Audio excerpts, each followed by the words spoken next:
take your seats, please. For those out. Good afternoon and welcome. William Booth founded the Salvation Army in the slums of London's East End 150 years ago. His wife Catherine at his side, offering soup, soap, and salvation. In his last public appearance at the age of 83 in 1912, Booth roared, "While women weep as they do now, I'll fight. While little children go hungry, as they do now, I'll fight. While men go to prison, in and out, as they do now, I'll fight. While there's a drunkard left, while there's a poor lost girl upon the streets, while there remains one dark soul without the light of God, I'll fight. I'll fight to the very end." Today, the Salvation Army continues the fight, serving in every zip code in the United States and in 128 countries around the world, providing every human need, from schools and hospitals, shelter, food, and comfort. Their weapon is love, the most effective tool there is.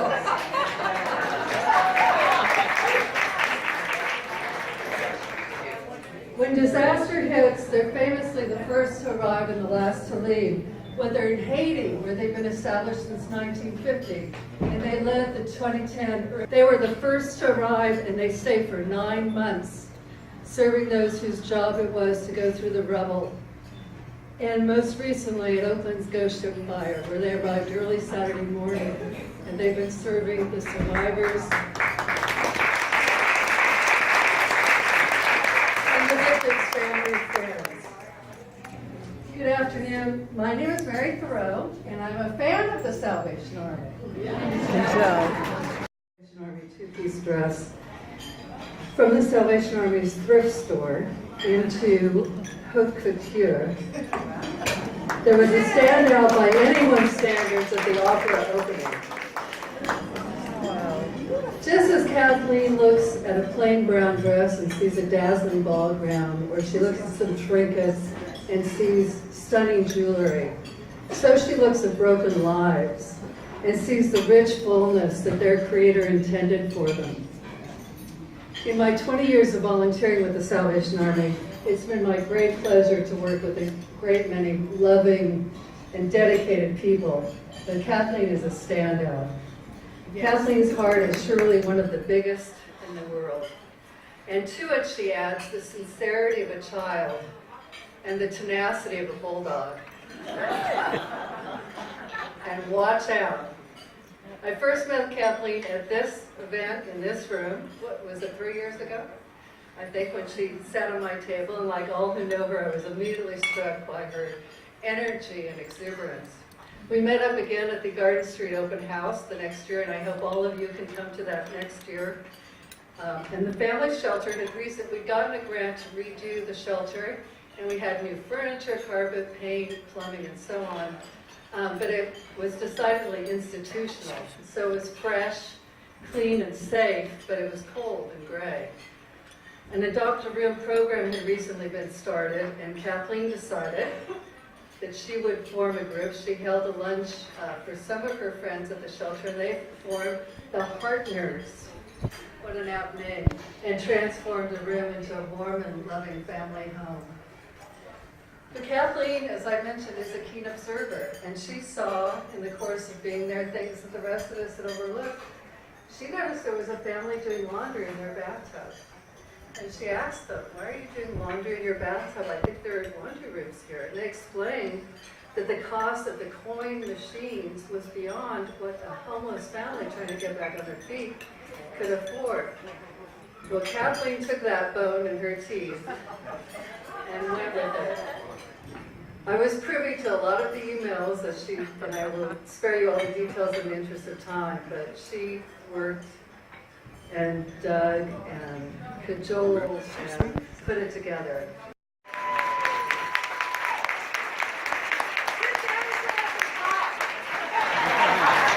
It's very rare that I can talk for 300 people. I feel like the Academy Awards. I have my list. I'm so nervous. Oh, that's a loop. Let me just switch.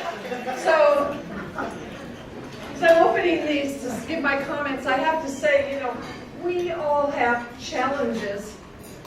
We all have stress. We all have hardships. But we all know over the hill, there's families that have these same hardships. Only we have committees. We have people that help us to get over it. We have friends.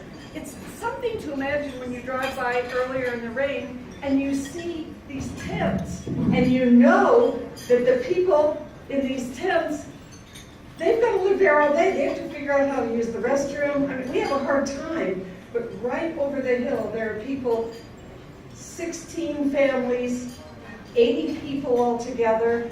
They probably serve 100 meals a couple times a day. And these people come in with just the clothing they wear. And by the way, they can't go to a Salvation Army shop and just pick things up. That's a whole other group, in case you're wondering.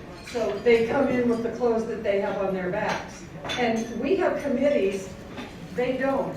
And so I just wanted to say, this might be Academy Awards, isn't it? And so, bananas, eggs, cream. Peter, this is our grocery list. I told you to get that list of feeling and care.